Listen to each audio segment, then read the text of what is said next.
Greece put the first POS machine in a church. Talk about technology and Greece 2.0. You can't make this up.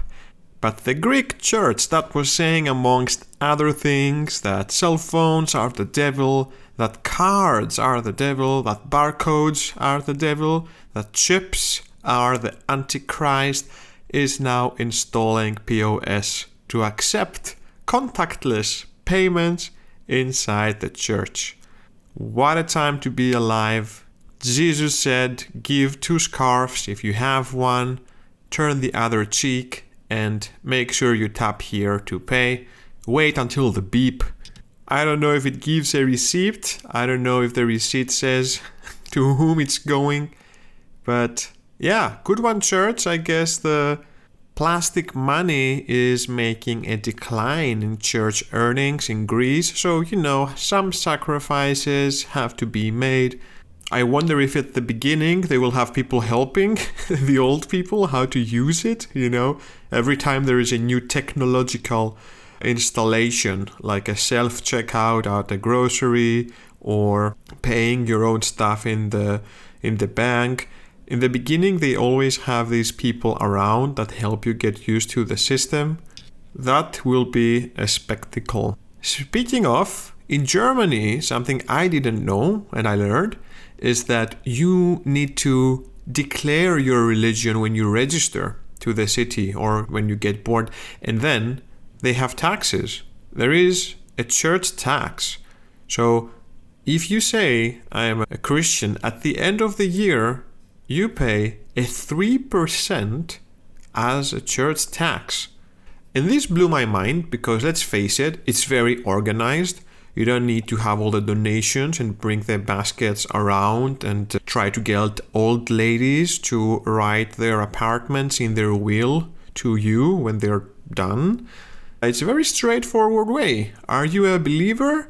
Okay, then we take a percentage. Good old medieval taxing of the masses. And now a 3%, if you're making 60k gross a year, which is normal in Germany, then you would be paying almost 2.2k, 2,200 euros a year as church tax, just going to church to do church things. Now let's just say that for 10 years you paid a church tax, then you would have paid 20,000 euros. But if you had put that money every year to the S&P 500, you would have made 12,000 euros on top. Together with your 20,000, you would have 32,000 euros. And it gets even better if you did it for 15 years. You would have spent around 30,000 euros in church taxes. Or if you have just put it on the S&P 500, you would have made 66,000. So a 50% gain. Now, everyone chooses their investments. It could be that those 30k put you straight into paradise. And let's face it, 65k with the S&P 500 don't do that much. You can choose religion, you can choose capitalism, you can choose where you give your money. But what straightforward way for the church to get its money here in Germany. In Greece, we don't have a church tax.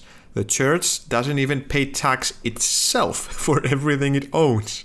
So it's quite a no touchy subject. No one can even estimate the total wealth of the Greek Orthodox Church. What everyone can estimate is that you don't mess with them.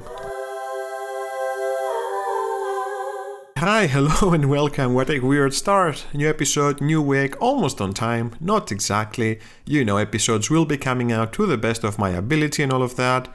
You know what? If you miss me, just write me. The podcast is doing well, but it's trapped algorithmically. The problem is I made it from a Greek account on Spotify, but then I moved to Germany and the language I use is English. So Spotify is extremely confused where to put it together with other podcasts because, organic traffic comes very often from here are more podcasts like this for people who listen to podcasts. But the data in mine are so jungled that it doesn't appear. If you go and you listen to the podcast now and you click on the button that says more podcasts like this, it will show you nothing. It will say, oops, we actually don't know. So we are in this deserted island, you and me. We don't see any of our neighbors. Our neighbors don't see us. It's just us. It's cozy. It's nice. Speaking of deserted islands, I went to the Baltic Sea as a last getaway before the parental leave is off, which will be in 3 days from now. So I'm squeezing that lemon to its last juice. Is that an expression? And I was expecting the Baltic Sea to be pretty ugly. I'm not gonna lie. It's north, it's cold, and in Greek, Valtos means a swamp. And I didn't know if this is why the Baltic Sea was named. It's not, by the way, but the association I had was, I don't know, have you seen the movie The Lighthouse, that black and white movie about these people stranded in an island full of seagulls? I was expecting best case something like that, including the fact that it's black and white, no color. But I have to say, it was very beautiful. Now, the north coast of Germany is about 3 hours driving from Berlin, which is very decent. A 3-hour drive in the German Autobahn, not a problem at all. But then up there in the north, in these areas of Prero and Wurstow and Aachrenschop and all of these things I can't pronounce, it's very scenic. They have these little houses with colored doors, a lot of wood, and all of the houses have grass on the roofs. I don't know if you've seen these roofs that are made out of dried weeds. It looks like an old person who is wearing a peruchini, like a fake hair, Playmobil hair type of. And many of them have moss growing, these roofs. It's very beautiful. It's extremely green. And even though the weather wasn't always great, I have to say that the cuteness of these ex-fisher villages was amazing. I say ex-fishermen because these villages are so rich with tourism. Everything is shining. Every car I ever saw was 2015 plus model. No old cars, no dirty cars, no dirty houses. Everything is so picturesque. And the population of all of these villages that don't really have villagers, they're all turned into these beautiful homes for vacations, are populated by pensioners. It's full of old people just living their life. I cannot describe you how many old people are just power walking around. They're on their bikes. It's full of bike routes next to the beach, into little villages. So you see elderly people in bright sportswear just cruising around non-stop. Borderline creepy. It felt a little bit like a Black Mirror episode because from side to side we were by far the youngest there, arriving lowered the medium age. We messed with the data, and I get it, it's off season. We only go there because we're both on parental leave, but to me it was amazing to see that active population of all these old people just cruising everywhere. So it was us and the pensioners. Great place all in all. It has fish everywhere. There are plastic big fish statues outside. They eat fish in bread, which basically is a piece of bread and a fish. I thought it would be a sandwich, but nope. They just can give you a smoked fish and a piece of bread. A bit of like a hot dog. So we tried some of that. We tried some eel. I don't know what fish I tried because I cannot name fish in either German, English, or Greek. Expensive in general. Parking needs to be paid most of the time, but they have supermarkets, so we also cooked a lot, and we went around in the coastline. I have to say the coastline was very cute. I was expecting it more disgusting. It has some fish algae, but they're cute. They look like big capers, and I love capers. And my girlfriend told me that this specific sea algae is holding 30 times more CO2 than trees, so the entire CO2 capturing of the Baltic Sea made me also like it a lot. One of my favorite things about the sea there is that it has these little seabeds that you can rent, and you need to see the photo I'll put it as the photo of this episode, but they are in bright stripes. They have a little tent, and it's like this cupboard that you unlock. You open the drawers, and then you can sit on it, and it can make shadow for you. And they're just locked in the coastline everywhere. And if you pay, you unlock it. So it was, in a way, high-tech, but also completely old school, how you are opening this pillowy cupboard shadow piece of furniture that's made out of wood, and it's parked on the beach. But all in all, Baltic Sea, big thumbs up, very solid getaway. Renting a car for a few days and the place there can give you some amazing deep green forest, nature, sea situations. The only downside, and I have to say it, all of these fisher villages, all of the fish we ate, we asked them if it was fished from the Baltic Sea, and they said no. The fish was from the Atlantic. I don't know where the fish of the Baltic Sea go. Maybe we were too poor to get it. Maybe there are elite clubs of pensioners that can afford. But for having the rumor of these fisher villages where everyone goes to eat fish, it was very underwhelming to discover that the fish is not local. And when we asked in the restaurants or in the fish places, the owners would get visibly annoyed that we asked and that they have to answer. To their honor, they were honest, but we didn't find any that said the fish is from the Baltic Sea. So I don't know what's up with that. Less fish in the sea, less scary for me to swim around. So eat the fish and move on. Another random thought I want to share has to do with dishwashers. I don't know if you have a dishwasher. For me, it changed my life. The first money I spent when I started making money was to get someone to help me with the dishes, because I hate the dishes, and thank you dishwashers for existing. Now, having a dishwasher here in Germany, I saw that I was always very kind to the dishwasher. I would always take everything off the plates and I would rinse them very carefully to remove as much as I can from the big pieces. I would try to put everything so they have space. I would try to see how does the water sprinkle to make sure that everything gets some water. I would always put the shining liquid and the salt, and the tablets I bought would be the good ones that make things sparkle. And then I went to my girlfriend's mom's place. We had a big dinner. We were collecting everything, and I saw them just put everything in the dishwasher, super duper compact. When we closed the dishwasher, I saw the indicators that I know are indicating that the shiny liquid for the glasses is missing and some other things. Did she care? No, she just pressed the button, the thing started, and let me tell you, when it finished, everything was so incredibly clean, okay? And this reminded me because in the Baltic Sea that we went, they also had a dishwasher in that apartment that we were using. They left us a few pods. The pods were the cheapest ones. And then the thing was also missing the liquid for the shining. And again, it made everything a perfect wash. So I decided to start being more firm with our dishwasher. I came back. I stuck everything in much more than usual. I gave it a go. And everything was clean. And now I have changed my attitude towards it from being very kind and very, okay, I hope this is okay for you. I hope things are spaced out. I now load it up in a way that says, hey, can you handle this? Is this too much for you? Let's see how you do with this one. And every single time the dishwasher is delivering.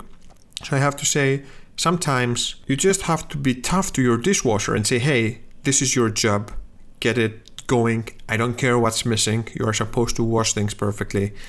And I don't know where I'm going with this, but how gentle are you to your dishwasher? Do you take care of it? Do you do cleaning cycles to help it out?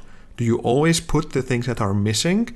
Or do you just keep using it and praying that it never breaks down? It's the same way that some people use machines. No maintenance, no love, just pressing a button, expecting the result, and have a good day. Do you rinse your plates first in the sink? And how much do you help them get cleaned before you put them in the dishwasher? I changed from a kind, compassionate soul to this master now that is basically pushing the limits of the dishwasher, pushing how many things that get crumbled, and I stop with the delicacies. Sometimes maybe some roughness helps. My dishwasher got too soft. The most crazy thing is that there is actually science to back it up, because modern dishwashers have sensors that can understand how dirty the dishes are.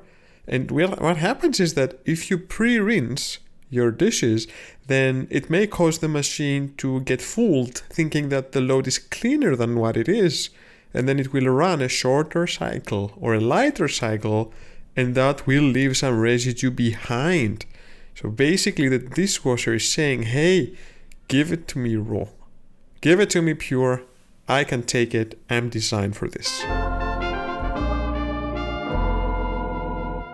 In other unrelated news, tiny baby update, I always give them. The baby has now moved from the cute little owling that I told you he's doing into a new sound that is apparently called the pterodactyl sound. He's squeaking like a small bird in different ways, pretty excited about it. It seems like every 2 weeks things are changing, so you will get to know with me. But 4+ months, this is where we are at. Squeaking around like a pterodactyl.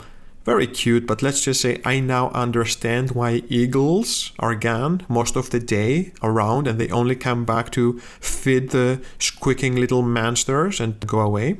But squeaking is nothing compared to what's coming. I recently went to a playground just to observe, and it felt extremely complex. I had some boys that were playing, and then they started fighting, and then the parents tried to make the boys understand that they need to be friends, and then at some point they started pushing and hitting each other's face, and it was so intense, and my instinct would be to just jump in and give a backflip kick to the other kid in the face and grab my kid and go.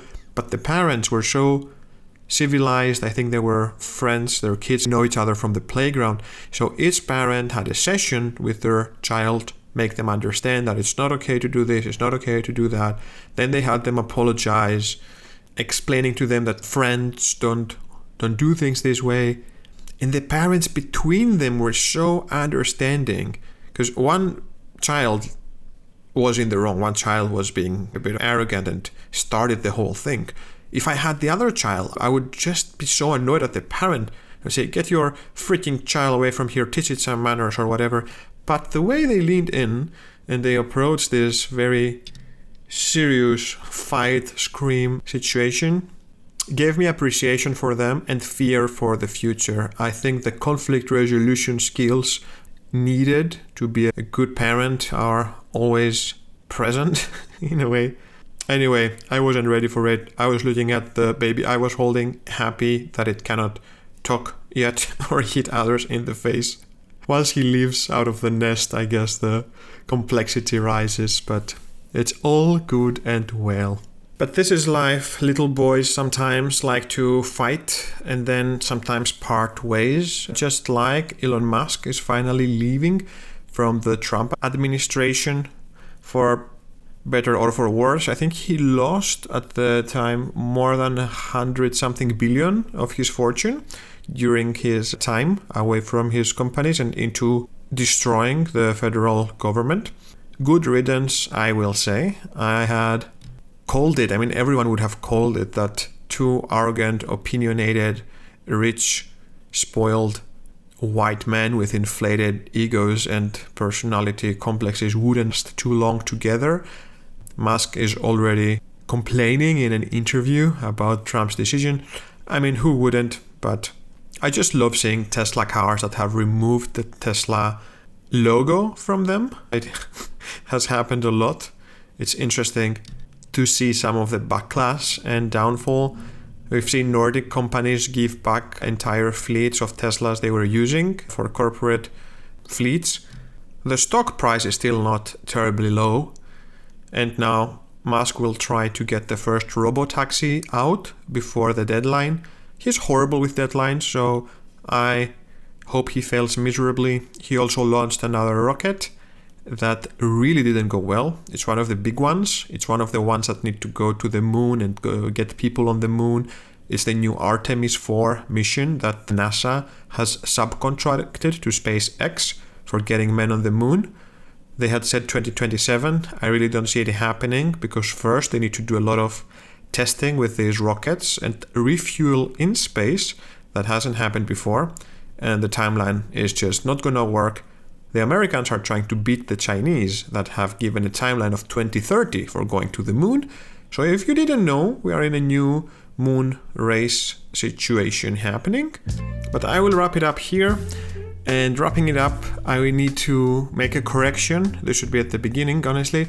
In the last episode, I said or implied that PFAS and microplastics are the same. They are not. I will spare you the details, but they're both tiny, they're both horrible, they're both everywhere in the planet and will poison us from the inside. But microplastics and PFAS are two different things. And my ending prediction after saying that is that in a few generations from now or in the future, there will probably be a way to define how much we have inside of us, maybe with a very simple examination.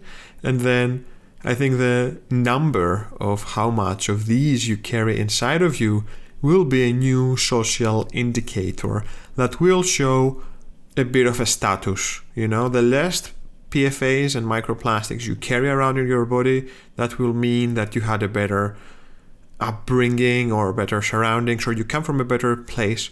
Kind of like back in the Middle Ages, they will call royalties as blue blood, in Greek galazoematos, and the blue blood, it makes no sense, right? We all know that blood is red, but they were calling them blue blood because their hands were clean, meaning you could see the veins from outside if you look at the inside of your elbow, and that looks blue. But the majority of people were so dirty because it wasn't easy to not be dirty working in Middle Ages, working in the fields, not having running water, and all of that. The veins would barely show. So if you were a royalty, you were so white because you were, and the sun wouldn't burn your skin working, digging out potatoes or anything, but you would be white, you would be very clean, and your veins would show from the outside, aka blood. I think it will be a bit of the same once we are able to detect PFAS and microplastics. The less you have, the more royal you are, or something like this. You can choose in the next Black Mirror episode. I've been Hermes, you've been you. Thanks for tuning in. Have a great week, and I'll see you soon. Thanks for sticking around. You're cute. Ciao.